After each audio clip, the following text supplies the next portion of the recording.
าติและสังคมคลื่นเพื่อการศึกษาพระพุทธศาสนาและวัฒนธรรมระบบ FM 104.5 เมกะเฮิรตซ์รายการต่อไปเป็นรายการคดีโลกคดีธรรม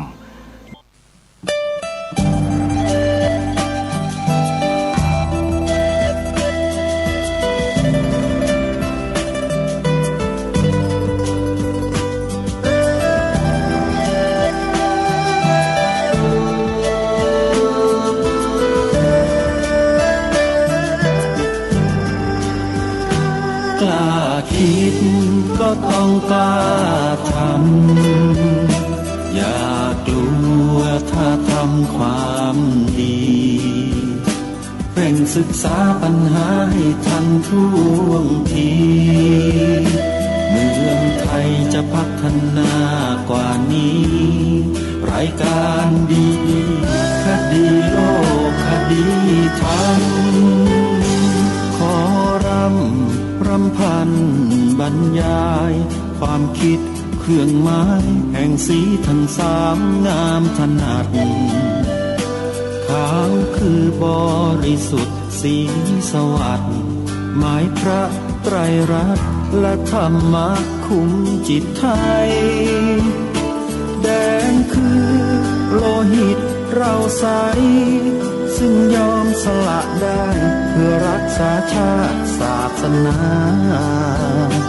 น้ำเงินคือสีโสภาอันจอมประชาถ้าโปรดเป็นของส่วนองค์จัดริ้วเข้าเป็นไตรรงค์จึงเป็นสีธงที่รักแห่งเราชาวไทยทหารอวตารนำไปยงยุทธวิชัยวิชิตก็ชูเกียรติสยามประเทศไทยที่เจริญมั่นคงมาได้จนถึงทุกวันนี้มิได้เกิดขึ้นจากความหวาดกลัวอย่างคลาดเขลาแต่บรรพบุรุษไทยของเราทุกยุคทุกสมัยล้วนแต่มีความกล้าหาญและชาญฉลาดปกป้องเอกราชสร้างชาติให้เกิดความมั่นคงโดยมีธงแห่งพระไตรรัตน์เป็นเครื่องนำชัยจึงเป็นที่มาที่ไปของรายการคดีโลกคดีธรรมกล้าคิดก็ต้องกล้าทำอย่ากลัวถ้าทำความดีเร่งศึกษาปัญหาให้ทันท่วงทีเมืองไทยจะพัฒนากว่านี้รายการดีคดีโลกคดีธรรมรายการดีคดีโลกคดีธรรม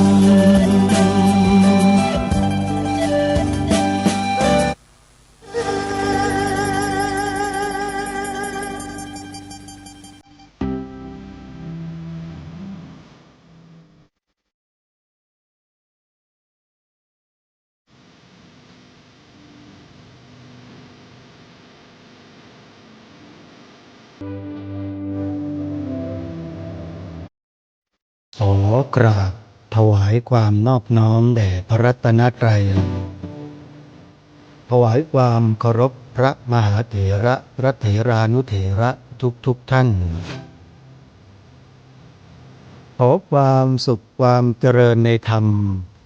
จงบังเกิดมีแด่ท่านสาธุชนที่กำลังติดตามรับฟังรายการจากสถานีวิทยุแห่งนี้ทุกท่านขอนำท่านผู้ฟังเข้าสู่รายการคดีโลกคดีธรรม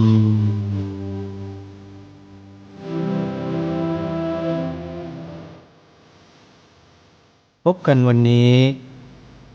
วันขึ้น2 ค่ำเดือนอ้ายวันนี้ตรงกับวันเสาร์ที่22พฤศจิกายนพระพุทธศักราช2568 รายการคดีโลกคดีธรรมมาพบกับสาธุชนเป็นประจำทุกวันทางสถานีวิทยุพระพุทธศาสนาแห่งชาติคลื่นต่างๆท่านผู้ฟังสามารถติดตามรับฟังรายการนี้ทางโทรศัพท์มือถือได้ทุกวันแต่ต้องดาวน์โหลดแอปพลิเคชันวิทยุพุทธศาสนาทั่วไทยไว้ในโทรศัพท์ให้ได้ก่อนเมื่อดาวน์โหลดได้สำเร็จจะมีสถานีวิทยุทุกภูมิภาคของประเทศไทยมารวมอยู่ในแอปพลิเคชันที่ดาวน์โหลดนั้นจำนวน48สถานีจากนั้นทุกท่านก็สามารถเลือกรับฟังสถานีวิทยุต่างๆ48สถานีนั้นได้โดยอิสระจะเลือกฟังสถานีวิทยุใดก็ได้นี่คือเทคโนโลยีสมัยใหม่ที่นำมาใช้เพื่อการศึกษาเรียนรู้พระธรรมคำสอนของพระสัมมาสัมพุทธเจ้าอย่างสะดวกสบายถ้าเราไม่นำมันไปใช้ก็น่าเสียดายที่ครูบาอาจารย์ท่านสู้อุตสาห์พัฒนาและจัดทำเทคโนโลยีสมัยใหม่ให้มารับใช้ทุกท่านแล้วแต่พวกเราท่านกลับไม่ใช้ให้เป็นประโยชน์น่าเสียดายมากจึงขอเชิญชวนศรัทธาสาธุชนช่วยกันดาวน์โหลดแอปพลิเคชันที่ชื่อว่าวิทยุพุทธศาสนาทั่วไทยไว้ในโทรศัพท์กันแล้วก็แนะนำให้พี่น้องชาวพุทธของเราดาวน์โหลดด้วยเราก็จะได้บุญจากเพื่อนสหธรรมิกจากญาติธรรมของเราด้วยอย่าทำคนเดียวอย่าฟังคนเดียวอย่าดาวน์โหลดคนเดียวบอกเพื่อนเราด้วยบุญจะได้กระจายออกไปเยอะๆอาตมาภาพต้องการให้ทุกท่านเนี่ยมีแอปพลิเคชันนี้ไว้จริงๆท่านผู้ฟังถึงได้ประชาสัมพันธ์ต้นรายการทุกวันไม่เคยเบื่อเพราะมีประโยชน์จริงๆได้ประโยชน์ตลอด24ชั่วโมงเลยพอถึงเวลาไหนที่เราว่างๆสะดวกเปิดฟังไปเถอะไม่มีวันที่จะจบจะสิ้นเพราะว่าครูบาอาจารย์ของเราที่ท่านทำสถานีวิทยุพระพุทธศาสนาเอาไว้เนี่ยเปิดแต่ธรรมะให้เราฟังกันตลอด24ชั่วโมงสถานีหนึ่งโยมฟังก็ไม่ไหวแล้วใช่ไหมอันนี้มีตั้ง48สถานีเนี่ยแล้วจะไม่ดาวน์โหลดกันได้ยังไงอย่างเนี้ยโยมอย่ามัวไปดูแต่พวกแมลงวันอยู่เลยมันมีแต่จะทำให้จิตใจเราเศร้าหมองขุ่นมัวไม่มีศรัทธาเผลอกลายเป็นมิจฉาทิฏฐิเสียด้วยซ้ำไปเอาดูมากๆดูบ่อยๆนะเป็นมิจฉาทิฏฐิได้เลยนะพวกละครหอแต๋วแตกทั้งหลายเนี่ยเกมโชว์ไร้สาระทั้งหลายเนี่ยพอดูไปมันสนุกสนานมันเหลือเกินหัวเราะต่อกระซิกกันหลังขดหลังแข็งปรากฏว่าได้แต่สารแหน่ไม่มีสาระอะไรเลยจิตใจก็ตกต่ำทุกวันแถมยังจำแบบอย่างที่ไม่ดีของคนพวกนี้ไปใช้กันในหมู่ญาติธรรมของเราเพื่อนบ้านพี่น้องของเราลูกหลานครอบครัวของเรากลายเป็นการนำเชื้อไปปล่อยให้ผู้อื่นเขาอีก มันเป็นอย่างนั้นท่านผู้ฟังนี่แหละเขาเรียกว่ากงเกวียนกงกรรมในปัจจุบันเราเป็นคนทำเราเป็นคนสร้างมันขึ้นมาเองเราจะสร้างแบบไหนจะทำแบบไหนอยู่ที่ตัวเราเลือกทำทางรายการแนะนำเชิญชวนประกาศให้พวกเราเนี่ยดาวน์โหลดแอปพลิเคชันวิทยุพุทธศาสนาทั่วไทยให้ทั่วถึงกันบอกต่อกันไปเยอะๆแล้วเราก็เปิดฟังนั่นแหละคือสิ่งที่ปรารถนาต้องการให้ทุกท่านทำดาวน์โหลดแอปพลิเคชันวิทยุพุทธศาสนาทั่วไทยโหลดได้แล้วฟังได้แล้วอย่าลืมเผื่อแผ่ของดีให้กับพี่น้องเราด้วยอย่าเก็บไว้คนเดียวทำบุญต่อเลยใครบอกผู้อื่นให้ดาวน์โหลดผู้ที่บอก1 ครั้งได้บุญ1 กิโลบอก2 ครั้งได้บุญ2 กิโลบอก10 ครั้งก็ได้10 กิโลบอก100 ครั้งก็ได้100 กิโลญาติโยมแล้วถ้าคนที่เราบอกนั้นไปบอกต่อกันอีกบุญก็จะเพิ่มให้เราเพิ่มพูนยิ่งขึ้นเข้าไปอีกเนี่ยทำบุญแบบง่ายที่สุดคือบอกผู้อื่นให้ดาวน์โหลดแอปพลิเคชันวิทยุพุทธศาสนาทั่วไทย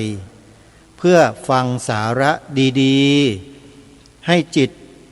กายวาจาเป็นกุศลได้บุญมากอย่าลืมนะบอกต่อกันนะโยมประกาศบอกกันไปสถานีวิทยุที่เราฟังกันไม่ได้อยู่ในต่างจังหวัดนู้นจังหวัดนี้เนี่ยพอดาวน์โหลดแล้วเราฟังได้ทุกจังหวัดเลยที่มีนะทุกจังหวัดที่มีอยู่ในแอปพลิเคชันเนี่ยฟังได้หมดเลยมีทุกภาคเลยโยมภาคเหนือก็มีอีสานก็มีภาคกลางก็มีภาคตะวันออกตะวันตกมีภาคใต้ก็มีทุกภูมิภาคของประเทศเลยทำบุญใหญ่กันนะบอกต่อกันใครที่ดาวน์โหลดไม่เป็นเราก็ช่วยเขาพยายามศึกษาเรียนรู้นะโยมอย่าตกยุคนะยุคนี้และยุคต่อไปเนี่ยโลกมันเปลี่ยนแปลงไปแล้วแต่โลกมันจะเปลี่ยนแปลงไปขนาดไหนอย่างไรก็ตามไม่สามารถเปลี่ยนแปลงธรรมะของพระสัมมาสัมพุทธเจ้าของเราได้แม้แต่นิดเดียวเปลี่ยนไม่ได้เลยแต่สามารถเปลี่ยนใจคนเนี่ยเทคโนโลยีมันเปลี่ยนได้นะโยมถ้าใจนั้นไม่มีเกราะป้องกันก็จะถูกเทคโนโลยีดึงไปลากถูไปลงสู่ที่ต่ำอย่างทุกวันนี้ลองดูสิโทรศัพท์มือถือของแต่ละท่านเนี่ยมีอะไรบ้างที่เราชอบดูชอบฟังชอบสัมผัสชอบอะไรเนี่ยมันพาเราไปไหนลองวิเคราะห์ดูนะวิเคราะห์ตัวเราเองดูแล้วลองพิจารณาถึงคำถามคำพูดเมื่อสักครู่นี้สิว่าเป็นจริงหรือไม่เทคโนโลยีเหล่านี้ถ้าเราไม่รู้จักใช้มันก็จะดึงใจเราให้ตกต่ำลงทุกวันสุดท้ายก็ทะเลาะกันเถียงกันด่ากันในโลกโซเชียลเต็มไปหมดเลยนั่นแหละผลมันมาจากตรงนี้นี่แหละเพราะเราไปเปิดดูสิ่งที่มันไม่ดีสิ่งที่มันพาเราลงสู่เบื้องต่ำมาโยมทางรายการแนะนำให้ยกระดับจิตของเราขึ้น โดยการเสพการบริโภคการดูการฟังสื่อธรรมะของครูบาอาจารย์ของเราแล้วก็ไม่ยากด้วยง่ายมากใครมีโทรศัพท์มือถือดาวน์โหลดแอปพลิเคชันนี้เลยวิทยุพุทธศาสนาทั่วไทยเอาละท่านสาธุชนแอปพลิเคชันเนี้ยมันสำคัญมากถ้าไม่สำคัญอาตมาจะไม่มาย้ำแล้วย้ำอีกจะไม่มาบอกมาพูดให้มันเยินยาวเยินเยอะขนาดนี้หรอกเสียเวลาแต่เพราะมีค่าก็เลยนำมาพูดบ่อยๆญาติโยมนะช่วยกันใครจะสร้างบุญกุศลบารมีให้กับตนเองสูงยิ่งขึ้นทำตามที่อาตมาบอกนะดาวน์โหลดแอปพลิเคชันเมื่อดาวน์โหลดได้แล้วบอกต่อให้ผู้อื่นดาวน์โหลดให้ได้บุญก็จะเกิดมากขึ้นเพิ่มขึ้นไม่ใช่เฉพาะตัวเรานะเพื่อนเราก็ได้ญาติพี่น้องเราก็ได้สังคมประเทศชาติพระพุทธศาสนาสถาบันพระมหากษัตริย์ได้หมดเลยจากการดาวน์โหลดแอปพลิเคชันนี้เนี่ยได้หมดเลยได้ประโยชน์หมดเลยไม่มีโทษใดๆทั้งสิ้นเพราะว่าสถานีวิทยุที่ครูบาอาจารย์ของเราท่านได้จัดทำขึ้นเนี่ยทำเพื่อส่งเสริมสถาบันหลักของชาติให้เจริญมั่นคงนะนี่แหละทางรายการจึงมาเน้นย้ำอยู่อย่างเนี้ยเพราะเป็นสิ่งที่ดีญาติโยมดีมากๆด้วยไม่ต้องฟังรายการคดีโลกคดีธรรมอย่างเดียวก็ได้สถานีวิทยุครูบาอาจารย์48สถานีโยมไปเลือกฟังได้เลยอาตมายินดีมากเลยถ้าโยมฟังธรรมะเช่นพระอาจารย์สมภพโชติปัญโยพระมหาสมเนี่ยพระมหาสมเนี่ยก็พูดได้ดีมากๆหรือครูบาอาจารย์รูปอื่นๆทั้งเก่าและใหม่มีทั้งนั้นหรือแม้แต่หลวงพ่อบุญเลิศเหมโกประธานมูลนิธิพรหมสุวรรณวัดสุวรรณประสิทธิ์ก็ยังมีให้ญาติโยมฟังกันลองคิดดูนะฮะมีหมดโยมพระรูปไหนที่โยมชอบฟังแอปพลิเคชันนี้มีทุกองค์ทุกรูปเลยลองดาวน์โหลดไปฟังดูนะเอาล่ะท่านสาธุชนวันนี้ขอเริ่มข่าวประชาสัมพันธ์งานบุญข่าวแรกวันนี้ข่าวแรกไม่ใช่วัดศรีอุดมวงศ์นะแต่เป็นวัดป่าจริยธรรมอ้าววัดป่าจริยธรรมมีงานอะไรหรือพระคุณเจ้าเปล่าช่วงนี้งานยังไม่มีแต่มีงานพูดยังไงเนี่ยกวนๆไม่มีงานแต่มีงานคือไม่มีกิจกรรมรวมคนรวมพลจัดกิจกรรมที่วัดไม่มีแต่มีงานอะไรล่ะงานบุญซื้อที่ดินถวายวัดป่าจริยธรรมอาตมาภาพได้ยินสปอตที่เจ้าอาวาสวัดป่าจริยธรรมท่านได้อ่านแล้วก็ออกอากาศตอนต้นชั่วโมงแล้วตอนแรกฟังแล้วตกใจเลยเปิดแล้วเจ้าอาวาสท่านว่านะเปิดอะไรเนี่ยปรากฏว่าเปิดโอกาสให้ญาติโยมซื้อที่ดินถวายวัดป่าจริยธรรมตารางวาละ500 บาทจำนวน800กองทุนโยมเดี๋ยวอาตมาก็จะทำด้วยชอบมากทำบุญซื้อที่ดินถวายวัดเนี่ยแล้วก็ไม่แพงด้วยตารางวาละ500 บาทโยมแต่ที่ดินสร้างเทค สร้างบาร์สร้างคลับสร้างห้างสรรพสินค้าสร้างแหล่งมั่วสุมอบายมุขโยมรู้ไหมว่าเขาขายตารางวาซื้อขายกันเท่าไหร่ตารางวาละ800,000 บาทแต่ปรากฏว่าไม่ได้ไปใช้ทำบุญสร้างบุญบารมีกุศลอะไรเลยแต่วัดป่าจริยธรรมประกาศว่าโยมเปิดแล้วเปิดโอกาสให้ญาติโยมทำบุญซื้อที่ดินถวายวัดป่าจริยธรรมตารางวาละ500 บาทโยมที่ดินแปลงนี้มีความสำคัญมากเป็นที่ดินอยู่ที่บริเวณหน้าโรงมหาอุโบสถใครที่ร่วมบุญเป็นเจ้าภาพซื้อที่ดินแปลงนี้นะโยมลองคิดดูสิคนไปทำบุญไปปฏิบัติธรรมที่โรงอุโบสถมหาอุโบสถวัดป่าจริยธรรมเนี่ยพอออกมาเขาก็จะได้ใช้ที่ดินข้างหน้านั้นเลยได้บุญไหมเนี่ยโอ้โหไม่อยากจะพูดเลยว่ามหาศาลแค่ไหนเพราะฉะนั้นโยมตารางวาละ500 บาทชีวิตนี้ใครเนาะจะโชคดีมีบุญได้ทำบุญซื้อที่ดินถวายวัดป่าจริยธรรมกันเนี่ยอาตมาภาพนี่จองไว้ก่อน2 ตารางวา 1,000 บาทหรือใครจะทำร่วมกับรายการคดีโลกคดีธรรมในนามรายการคดีโลกคดีธรรมอาตมาก็ได้นะเดี๋ยวอาตมาจะได้รวบรวมว่าญาติธรรมของรายการคดีโลกคดีธรรม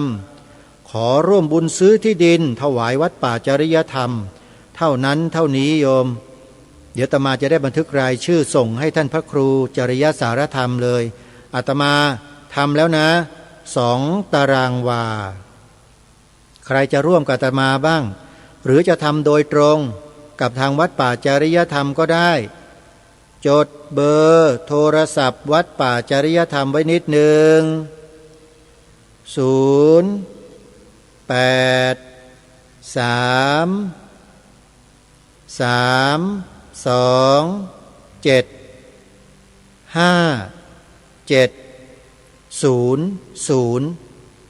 ทำบุญตรงวัดป่าจริยธรรมโทรที่เบอร์นี้นะ0833275700ส่วนใครจะร่วมกับอาตมาในนามของรายการคดีโลกคดีธรรมโทรมาที่อาตมานะ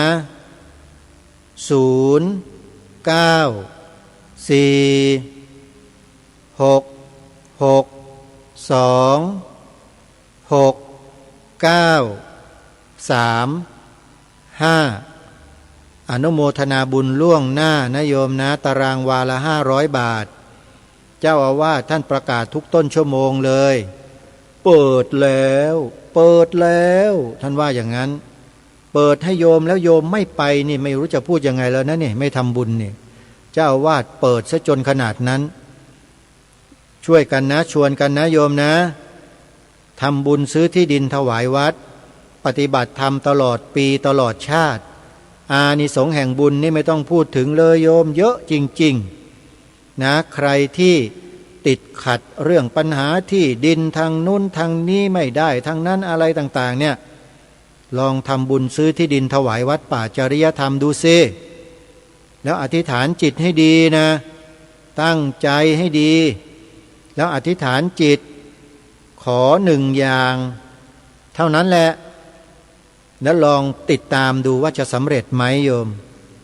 อาตมาทำบุญแล้วนะ2 ตารางวานะโยม1,000 บาทรายการคดีโลกคดีธรรมใครจะร่วมทำกับรายการคดีโลกคดีธรรมก็ยินดีนะจะได้ร่วมด้วยช่วยกันในนามของรายการที่เราฟังกันอยู่ทุกวันเนี่ยโยม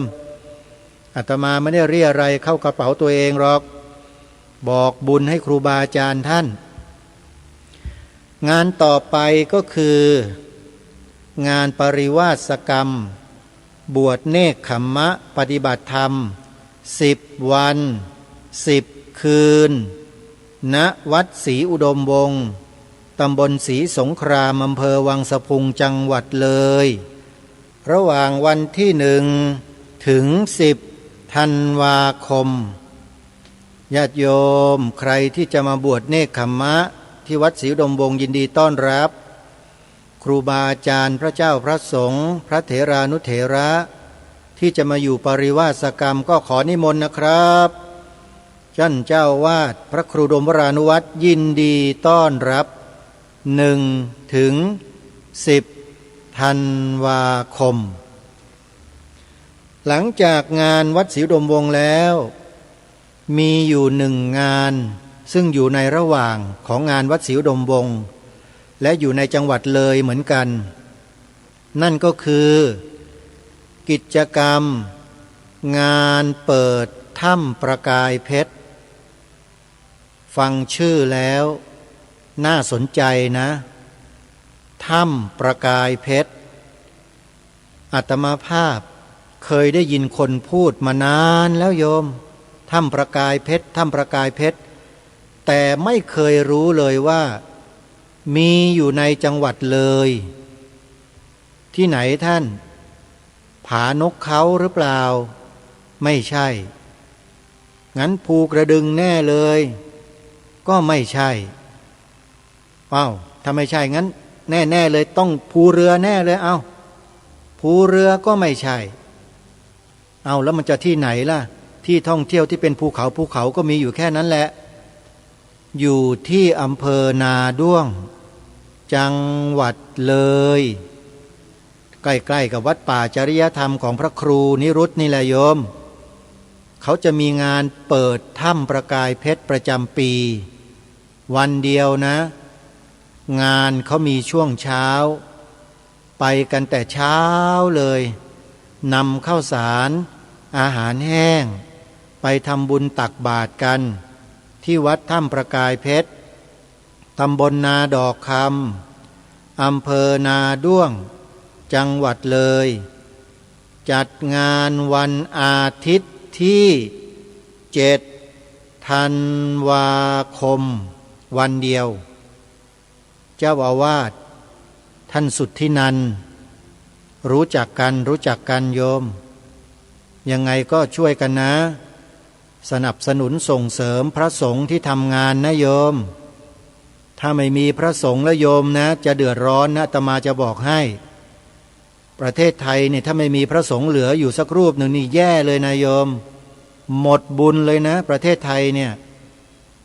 แล้วใครที่ทำลายพระสงฆ์ด้วยกรณีใดๆวิธีการใดๆก็ตามนี่แหละคือความหายนะของชีวิตของคนนั้นเลยใหญ่โตแค่ไหนก็หนีไม่พ้นกรรมขอบอกเลยนะเนี่ยเอาละโยมเดี๋ยวยาวประกาศประชาสัมพันธ์แล้วนะงานที่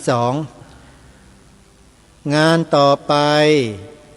เป็นงานปฏิบัติธรรมสัญจรมาแล้วปฏิบัติธรรมสัญจรเทศสอดแจ้งปฏิบัติธรรมตากน้ำค้างลมหนาวสอดแจ้งปีนี้เริ่มต้นศักราชใหม่ปีพระพุทธศักราช2569ด้วยการจัดปฏิบัติธรรมสัญจรครั้งที่1ณพระธาตุนาดูลอำเภอนาดูลจังหวัดมหาสารคามใครอยู่กาฬสินธุ์ติดต่อวัดอารามมงคลเพื่อร่วมเดินทางมากับคณะใครอยู่จังหวัดเลยติดต่อที่วัดศรีอุดมวงศ์เพื่อร่วมเดินทางมากับคณะใครอยู่จังหวัดสุรินทร์ติดต่อพระครูประภัสสมาธิคุณมหาศิลป์ที่วัดป่าบ้านผือหรือพระอาจารย์สอนเพชรที่อุทยานธรรมวังวิโมกข์ตำบลไผ่อำเภอรัตนบุรีจังหวัดสุรินทร์โยมใครอยู่ที่สวนป่าสามัคคีธรรมมาเองอาตมาไม่มีการขนส่งให้โยมเพราะอยู่กรุงเทพไม่ได้อยู่นู่นนะอันนี้ใครก็สามารถขับรถส่วนตัวไปที่งานได้เลยงานเขาจัด2 วันโยม17 18 มกราคมพระพุทธศักราช2569ปีหน้าประกาศเนิ่นๆไว้ก่อนและเสร็จจากงานปฏิบัติธรรมสัญจรที่พระธาตุนาดูลแล้วครั้งที่1ปฏิบัติธรรมสัญจรครั้งที่2จะไปที่ไหนนั้นในวันงานจะประกาศให้ทราบแต่ตอนนี้กำหนดมองไว้แล้วล่ะว่าจะไปที่จังหวัดสกลนครญาติโยมชาวจังหวัดสกลนครก็จะได้มีโอกาสไปร่วมงานปฏิบัติธรรมสัญจรในครั้งนี้ละโยมจะเป็นพระธาตุเชิงชุมหรือจะเป็นพระธาตุเรนูคอยฟังประกาศในงานนะโยมนะนี่ก็เป็นข่าวประชาสัมพันธ์ครึ่งชั่วโมงเข้าไปแล้วโยมวันนี้เช่นเคยฟังอาตมามาเยอะแล้วโยมฟังหลวงพ่อสุรชัยท่านตอบปัญหาธรรมะที่คาใจญาติโยมกันดีกว่าวันนี้ก็จะมีให้ฟังกันไปจนกระทั่งหมดเวลาเหมือนกันลองติดตามรับฟังกันดูนะว่าวันนี้ท่านจะตอบปัญหาเรื่องอะไรและจะอธิบายให้เราฟังอย่างไรไปติดตามรับฟังได้นะบัดนี้พอมาถึงเมืองไทยแล้วเขาก็เรียกวันอุโบสถก็มีเรียกวันธรรมะสวนะก็มีที่มาเรียกวันพระเนี่ยมาเรียกโดยความหมายวันพระเนี่ยจริงๆแล้วมันคือวันของโยมนะไม่ใช่วันของพระคือวันของโยมที่จะมาสมาทานประพฤติตนเยี่ยงอย่างพระวันที่โยมจะมาทำใจให้เป็นพระวันพระเนี่ยเป็นพระทุกวันอยู่แล้วทีนี้วันพระเนี่ยเป็นวันของโยมก็โยมที่ปฏิบัติเนี่ยไม่สามารถปฏิบัติตนให้เป็นพระได้ทุกวันก็เลยต้องเป็นพระเฉพาะในวันอุโบสถซะเลยสมาทานในความหมายวันพระเนี่ยวันที่โยมจะมาทำใจทำกายทำใจให้เป็นเหมือนดังพระให้เป็นวันพระสำหรับโยมแต่วันพระโยมไม่ได้ถือศีล227เหมือนพระแล้วทำใจให้เป็นพระเนี่ยทำอย่างไรถ้าสมาทานอุโบสถศีล8เนี่ยเพราะว่าบรรทัดฐานของพระอรหันต์นะบรรทัดฐานปกติธรรมชาติเนี่ยจะมีศีล8โดยธรรมชาติคือความเป็นพระในพื้นฐานความเห็นอันนี้เขาเรียกว่าเป็นความเห็นที่อาภัพนะที่บอกว่าไม่ทำบุญกับพระเนี่ยมันเป็นอาภัพของเขาเองนะคนที่คิดว่าไม่ทำบุญกับพระเนี่ยเป็นผู้ขาดทุนนะเพราะว่าใครที่จะเกิดมาจะมีโอกาสพบพระพุทธศาสนาไม่ใช่โอกาสง่ายๆนะแล้วก็เกิดแล้วเราจะทำบุญกับมนุษย์จะสัตว์เดรัจฉานอะไรเนี่ยได้ทุกเมื่อแต่มีโอกาสที่จะพบพระต้องมีในเฉพาะสมัยบุญญาเขตที่ยังปรากฏอยู่ถึงจะมีนะแล้วก็ตัวเองทำลายบุญญาเขตตัวเองเนี่ยเขาเรียกว่าเป็นคนอาภัพมันก็อาภัพด้วยอะไรอาภัพจากความเห็นก่อนละมีความเห็นว่าไม่ทำบุญละว่าเป็นเรื่องของเขาละเชื่อไหมว่านึกว่าตัวเองไม่ทำบุญแล้วศาสนาจะได้พินาศไปจะได้สะใจมันไม่เป็นอย่างนั้นหรอกนะโยมศาสนานี่มีคุณวิเศษอยู่ในตัวเป็นพันปีมาแล้วมนุษย์และเทวาก็บูชาสักการะอยู่คนที่อาภัพเนี่ยมันจะเข้าไม่ได้จะไม่มันจะคิดปิดกั้นเป็นอนาถาตัวเองมีความคิดที่เป็นมิจฉาที่ได้รับผลกระทบจากความเห็นแล้วมันจะเป็นความเห็นบิดเบี้ยวไปเป็นความเห็นทำลายศรัทธาตนเองชัดเจนนะโยมคนที่ไม่ได้มีโอกาสทำบุญกับพระทั้งที่มีโอกาสแล้วเป็นคนอาภัพและโดยเฉพาะคนที่ทำบุญอยู่กับพระดีๆทำอยู่บ่อยๆทำเป็นประจำอยู่แล้วก็เลิกทำเนี่ยโยมลองคิดดูสิว่าน่าเสียดายแค่ไหนแทนที่เขาจะทำบุญได้ต่อเนื่องสร้างบุญสร้างกุศลได้ไปตลอดชีวิตพอเกิดอะไรขึ้นนิดเดียวเท่านั้นแหละเลิกไม่ทำมาแล้ว บุญเบินพระเพลอะสมัยนี้นั่นเหมารวมเลยเนี่ยอันตรายนะคิดแบบนี้นะโยมเดี๋ยวมาลองฟังหลวงพ่ออีกคลิปหนึ่งสิว่าท่านจะพูดถึงเรื่องอะไรชาตินี้มีศรัทธาในพระรัตนตรัยแต่ยังไม่ถึงพร้อมศรัทธาจะติดตัวเราไปทุกภพทุกชาติไหมครับถ้าเรามีศรัทธาในพระรัตนตรัยนะแต่ถ้ายังไม่ถึงพระโสดาเนี่ยศรัทธาของเราเองก็จะขึ้นลงได้มันก็ติดตามไปแต่ว่ามันจะขึ้นลงมันก็จะเป็นที่พึ่งได้ไม่ต่อเนื่องแล้วนะ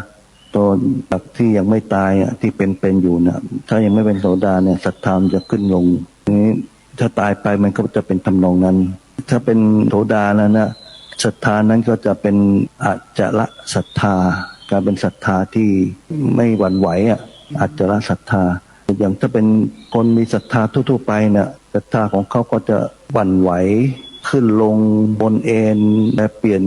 เดี๋ยวแรงเดี๋ยวเบาเดี๋ยวสว่างเดี๋ยวก็มืดลิบหลีไปเดี๋ยวก็เฉยเดี๋ยวก็มีกำลังมันเป็นสภาพของความปั่นไหวได้ตามเหตุปัจจัยภายนอกนี่แหละท่านผู้ฟังทำบุญทำกุศลทำอะไรกันอยู่ดีๆพอเจอข่าวพระจากสื่อแมลงวันไม่เท่าไหร่เองปรากฏว่าเลิกล้มไม่ทำและบุญเบินไม่ส่งไม่ใส่บาตรมาแล้วนี่แหละหลวงพ่อท่านพูดชัดเลยว่าเป็นศรัทธาของปุถุชนไม่ใช่ศรัทธาของอริยชนถ้าอริยชนเนี่ยศรัทธาเขาจะไม่หวั่นไหวเป็นอจละศรัทธานะเราหวั่นไหวไหมลองทดสอบดูใจเรานะโยมอันนี้ตอบได้ทันทีเดี๋ยวมาฟังคลิปต่อไปนะท่านจะพูดเรื่องอะไรชายกับชายหญิงกับหญิงแต่งงานกันในยุคนี้ผิดศีลผิดธรรมไหมครับผิดต่อให้กฎหมายถูกก็ยังผิดอยู่นั่นน่ะ ผิดธรรมศีลผิดต่อเมื่อไปประพฤติผิดแต่ว่าธรรมภาวะของการอยู่ร่วมประเภทที่เสพแบบนี้ผิดธรรมทั้งที่เงื่อนไขการผิดศีลนี่คือหมายถึงผิดความเป็นเจ้าของนี่เขามีความเจ้าของที่ถูกต้องคือไม่ผิดศีลละแต่มันผิดเพศนะผิดเพศก็เรียกว่าผิดธรรมก็มันเสริมมาจากความผิดศีลในการก่อนพอผิดศีลในการก่อนแล้วก็นั่นแหละเดี๋ยวตามมาด้วยอาการของเพศแม้มาในชาตินี้ยังไม่ได้ผิดศีลแต่ว่าภาวะมันจะผิดธรรมละผิดธรรมชาติผิดธรรมชาติมันเป็นยังไงธรรมชาติมันก็สร้างมามีหญิงหยางมีชายหญิงเพื่ออะไรแล้วเป็นบาปไหมครับบาปก็ต่อเมื่อกระทำการอะไรในขณะที่อยู่ร่วมเนี่ยได้ทำการอะไรที่เป็นโทษบาปถึงจะเกิดแต่การที่มีเพศที่ผิดเพศเนี่ยมันจะมีภาวะที่เป็นทุกข์ในตัวต่อให้กฎหมายก็เปิดให้ว่าเท่าเทียมนะแต่มันก็ยังไงก็ไม่เท่าไม่เทียมอยู่วันยังค่ำนะมันไม่เป็นธรรมชาติมันไม่มีทางที่จะเท่าเทียมมันจะไม่มีผลลัพธ์ออกมาเป็นธรรมชาติที่เท่าเทียมได้เลยแล้วต้องตกอบายไหมครับต้องตกอบายต่อเมื่อกระทำการอยู่ร่วมแล้วมีการกระทำการใดๆที่เป็นโทษต่อกันและกันต่อตนเองและต่อผู้อื่นแต่ถ้าเขาไม่ได้ทำอะไรก็มันแค่ผิดธรรมมันก็แค่ภาวะมันก็ไม่มีผลลัพธ์ที่ดีแต่ว่ามันไม่ได้ทำบาปกรรมอะไรมันก็ไม่เป็นอะไรล่ะศรัทธาแบบไหนนำสู่ปัญญาแห่งการดับทุกข์ครับศรัทธาในพระพุทธพระธรรมพระสงฆ์นั่นแหละไม่ศรัทธานอกจากพระพุทธพระธรรมพระสงฆ์ถ้ามีศรัทธาที่นอกเหนือพระพุทธพระธรรมพระสงฆ์หรือมีอะไรที่ปลอมปนเข้ามาในพระพุทธพระธรรมพระสงฆ์จะไม่ดับทุกข์ได้ทำไมตัวศรัทธาในพระพุทธพระธรรมพระสงฆ์จะเกิดปัญญานำสู่การดับทุกข์เพราะว่าองค์คุณของพระพุทธพระธรรมพระสงฆ์ก็เป็นองค์คุณปัญญาทั้งสิ้นที่มีปัญหาศรัทธาเกินพระองค์คุณพระพุทธพระธรรมพระสงฆ์ ศรัทธานอกออกไปจากพระพุทธพระธรรมพระสงฆ์หรือศรัทธาปะปนอยู่ในพระพุทธพระธรรมพระสงฆ์มีอะไรไม่รู้ปะปนเข้ามาเต็มไปหมดมันก็ออกนอกพระพุทธพระธรรมพระสงฆ์ไปศรัทธาพวกนักวิชาเกินอีกเราจะนับถือเฉพาะแค่พระพุทธพระธรรมไม่ได้นะคะพระสงฆ์ตอนนี้ไม่อยากนับถือเอาไว้ก่อนได้ไหมถ้าใครศรัทธาพระพุทธพระธรรมพระสงฆ์ไม่นับถือนะให้รู้เลยว่าศรัทธาของผู้นั้นพิการเด็ดขาดปัญญาก็จะพิการไปด้วยถ้าใครนับถือพระสงฆ์ไม่ลงนะคนนั้นอาภัพนะไม่ใช่เป็นคำสาปนะแต่ว่ามันอาภัพโดยความที่ว่าศรัทธามันไม่เกิดในพระสงฆ์เนี่ยความเจริญในธรรมมันจะไม่เกิดต่อให้เรียนเยอะให้ท่องจำเยอะให้จบปท108ถ้าไม่สามารถศรัทธาในพระพุทธพระธรรมพระสงฆ์ได้อย่าหวังเลยว่าจะเจริญปัญญาถ้าไม่มีปัญญาที่จะศรัทธาพระสงฆ์นะแสดงว่าพื้นฐานนี้ก็ตันละเพราะว่ามันเป็นพื้นฐานต้องมีปัญญาที่จะศรัทธาพระสงฆ์ได้มันเป็นพื้นฐานเลยนะมีความรู้ความเข้าใจยังไงที่จะศรัทธาพระพุทธพระธรรมพระสงฆ์แล้วไม่ศรัทธาพระสงฆ์นะไม่มีทางที่จะศรัทธาพระพุทธถึงสาระหรอกถ้าไม่ศรัทธาพระสงฆ์นะไม่มีทางที่จะซึ้งในพระธรรมได้เลยต่อให้อ่านพระไตรปิฎกตั้ง100 รอบก็ไม่มีทางแต่ถ้าอ่านแล้วศรัทธาพระธรรมเมื่อไหร่นะจะรู้สึกถึงความเลื่อมใสในพระสงฆ์ทันทีถ้าเลื่อมใสในพระพุทธเจ้าเนี่ยเมื่อไหร่นะจะศรัทธาในพระธรรมพระสงฆ์ทันทีในสมัยครั้งพุทธกาลเนี่ยผู้ใดที่มาแบบเป็นมาเจาะจงที่จะมาเป็นปรปักษ์ตอบโต้กับพระพุทธเจ้าเนี่ยไม่ได้เลื่อมใสเลยนะมาถึงพอได้ฟังธรรมจากพระเจ้าเนี่ยเกิดความเลื่อมใสพระพุทธเจ้านะความรักในพระสงฆ์เกิดทันทีอันนั้นปัญญามันเกิดมันก็จะรู้เลยว่าอ๋อพระสงฆ์เนี่ยมีคุณที่เป็นปฏิสัมพันธ์ต่อองค์คุณของพระพุทธพระธรรมอย่างไรชัดเจนท่านผู้ฟังว่าบุคคลที่ศรัทธาในพระพุทธอย่างถูกต้องแล้วจะไม่ศรัทธาในพระธรรมและไม่ศรัทธาในพระสงฆ์นั้นไม่มีเช่นเดียวกันผู้ที่ศรัทธาในพระธรรมอย่างถูกต้องแล้วจะไม่ศรัทธาในพระพุทธและไม่ศรัทธาในพระสงฆ์ก็ไม่มีเพราะฉะนั้นพระรัตนตรัยนั้นเป็นองค์คุณอันเดียวกันโยมถ้าศรัทธาอย่างใดอย่างหนึ่งถือว่าพิการไม่ใช่ของจริงเป็นศรัทธาพลุบๆโผล่ๆศรัทธาที่ไม่มั่นคงแต่ถ้าศรัทธามั่นคงก็คือศรัทธาในพระรัตนตรัยทั้งสามใครก็ตามที่บอกว่าศรัทธาเฉพาะพระพุทธกับพระธรรมไม่ศรัทธาพระสงฆ์เนี่ยโยมขอบอกเลยว่าอย่าไปคบเลิกคบไปเลยคนแบบนี้อย่าไปคบโยมเชื่ออาตมามีแต่จะพาให้ตกต่ำและจะพาโยมเนี่ยไม่เคารพพระสงฆ์ไปด้วยนี่แหละคือสิ่งที่เกิดขึ้นในสังคมยุคปัจจุบันนี้เยอะเลยใครที่จะกลับมาให้ถูกต้องถูกทางก็พิจารณากันเอานะโยมนะเดี๋ยวมาฟังคลิปต่อไปค่ะคารวะก็เป็นปราชิกก็แก้ไขได้8 ข้อเหมือนกันองค์แห่งการหงายบาตร8 ข้อ 1. ให้ควรขวายเพื่อมิใช่ลาภแห่งภิกษุทั้งหลายคือมีความพยายามเนี่ยแต่ไม่ได้เป็นความพยายามที่จะทำลายลาภลายความเป็นอยู่ของพระที่จะได้ลาภโดยปกติเนี่ยบางคนนี่มันไม่รู้วันทั้งวันวิเคราะห์วิจัยที่จะตัดรอนลาภของภิกษุทั้งหลายเนี่ยออกมาจ้วงจับอยู่นั่นน่ะเนี่ยเขาก็หยุดไม่พยายามทำอย่างนั้นพยายามทำในสิ่งตรงกันข้าม 2. ให้ขวนขวายเพื่อไม่เป็นประโยชน์แห่งภิกษุทั้งหลายเราจะหาเรื่องให้ภิกษุอยู่แล้วเดือดร้อน 3. ไม่ขวนขวายเพื่ออยู่ไม่ได้แห่งภิกษุทั้งหลายไม่ใช่ไปด่าไปขับไล่นะประท้วงขับไล่ภิกษุทั้งหลายเนี่ย 4. ไม่ด่าว่าเปรียบเปรยภิกษุทั้งหลายคนที่ปากไม่ดีปากว่าเปรียบเปรยอดไม่ได้หรอกถ้าอดไม่ได้นะมันก็ปาราชิกอยู่นั่นแหละอันนี้ก็ไม่ด่าว่าใครจะด่าว่าก็ปล่อยให้เขาเป็นคนรับผิดชอบก็ไม่เป็นปาราชิกกับเขาไม่ยุโยงภิกษุทั้งหลายให้แตกร้าวกันไม่ไปยุ พระพวกหนึ่งวัดหนึ่งทะเลาะกับเจ้าวาดยุพวกของเจ้าวาดทะเลาะกับพระพวกหนึ่ง 6. ไม่กล่าวติเตียนพระพุทธเจ้า 7. ไม่กล่าวติเตียนพระธรรม 8. ไม่กล่าวติเตียนพระสงฆ์ องค์แห่งการหงายบาตร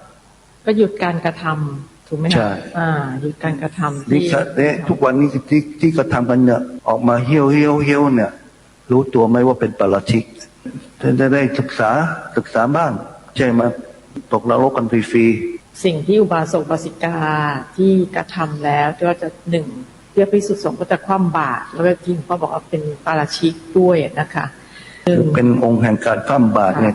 เทียบเท่ากับปาราชิกสำหรับฆราวาสมันไม่ใช่หมายถึงว่าไม่ใช่เป็นปาราชิกโดยที่พุทธเจ้าบัญญัติแต่เป็นการเทียบเท่าคำว่าปาราชิกนี่คือพ่ายแพ้คือปิดโอกาสที่จะได้บุญพ่ายแพ้จากการเป็นพุทธศาสนิกชนไม่ได้สภาพที่เป็นอุบาสกอุบาสิกาก็เป็นนั้นว่าวันนี้เราได้ฟังกันประมาณ 3-4 คลิปสั้นๆแต่ได้ใจความครอบคลุมนะท่านสาธุชนทุกท่านนะรายการวันนี้ก็ได้นำเสียงของหลวงพ่อสุรชัยฉันทะสูโรเจ้าอาวาสวัดบวรพุทธาวาสจังหวัดพระนครศรีอยุธยาตอบปัญหาคาใจญาติโยมอยู่ในรายการของท่านทางสถานีวิทยุเสียงธรรมพุทธบวรซึ่งสถานีวิทยุนี้เนี่ยอยู่ในแอปพลิเคชันที่ได้ประกาศไปตอนต้นรายการนั่นแหละทางรายการได้เชิญชวนให้ดาวน์โหลดแอปพลิเคชันวิทยุพุทธศาสนาทั่วไทยทุกวันก็เพื่อให้ต้องการฟังสิ่งที่เป็นสาระสิ่งที่เป็นประโยชน์เหล่านี้นี่แหละท่านผู้ฟังถ้าหากว่าเราไม่ได้ฟังพลาดโอกาสไปความคาใจของเราที่มีต่อพระพุทธมีต่อพระธรรมโดยเฉพาะมีต่อพระสงฆ์เนี่ยมันก็ยังคาใจอยู่อย่างนั้นนั่นแหละแต่เมื่อไหร่ที่เราดาวน์โหลดแอปพลิเคชันวิทยุพุทธศาสนาทั่วไทยมาฟังมาศึกษามาเรียนรู้ความคาใจทั้งหลายทั้งปวงมันก็จะหลุดล่วงไปจากจิตใจของเราจิตใจเราก็จะเบาหวิวบุญกุศลก็จะเกิดอยู่ตลอดเวลาเลยแต่ถ้าเมื่อไหร่ใจมันหนักมันโดนทวงด้วยกระแสสื่อสารมวลชนแมลงวันเนี่ยใจมันก็จะตกไปเรื่อยๆถูกทวงลงเมื่อตายมันจะไปไหนล่ะโยมจิตใจมันถูกน้ำหนักทวงลงข้างล่างมันก็ไปอบายภูมิเท่านั้นเองขอฝากไว้นะเรื่องเหล่านี้ไม่ใช่เรื่องมาพูดกันเล่นๆกรรมไม่มีการเว้นนะโยมความคิดที่เราคิดเนี่ยก็เป็นกรรมคำพูดก็เป็นกรรมการกระทำก็เป็นกรรมที่เรารู้จักในนามว่ากายกรรมวจีกรรมมโนกรรมนั่นแหละ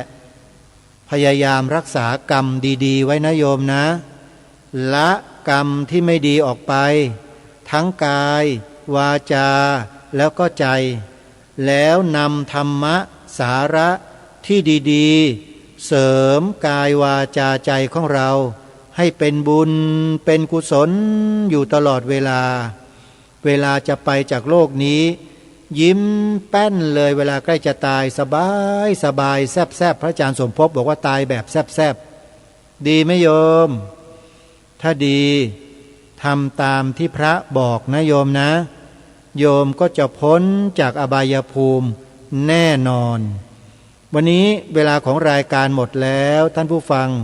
ต้องขอสมมุติยุติรายการไว้แต่เพียงเท่านี้พบกับรายการได้ใหม่ในวันต่อไปขอความสุขความสวัสดีในธรรมแห่งองค์สมเด็จพระบรมศาสดาสัมมาสัมพุทธเจ้าจงปรากฏเกิดมีขึ้นในจิตใจของท่านผู้ฟังทุก